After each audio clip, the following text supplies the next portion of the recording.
وهذا سلامي يا إخواني وأخواتي.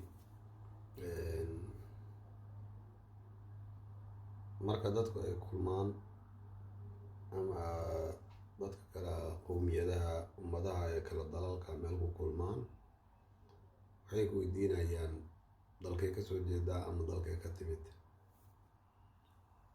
qofna kuma weydiinayo waxaana isku dilno oo dalkanaga aan ku qaribnay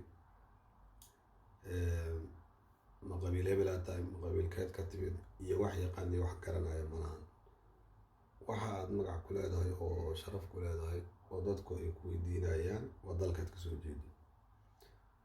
marka dalkaad ka soo jeedo hadduu horumar leeyahay, dhisan yahay, awood leeyahay, dhaqaalihiisu uu adag yahay, dadku way ku ixtiraamayaan, waa lagu qadarinaya, waa lagu soo dhaweynayaan.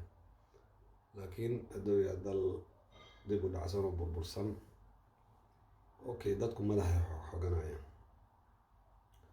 marka maxay ku taraysaa haddaad qabiil isku laydo oo qabiil maanta dhan faaniso oo wax ku yaqaanay wax ku garanaa midna aysan jirinin, muxuu kuu qabanayaa? marka miyaysan ka fiicnayn inaan dalkanaga dhisano oo dalkanaga horumarsano oo magacanaga kor u qaadno si aan dunida dhexdeeda aan sharaf ugu yeelano. dalkaaga dhiso, sharaf u yeelo si aad sharaf u yeelatid. waa idin salaamay.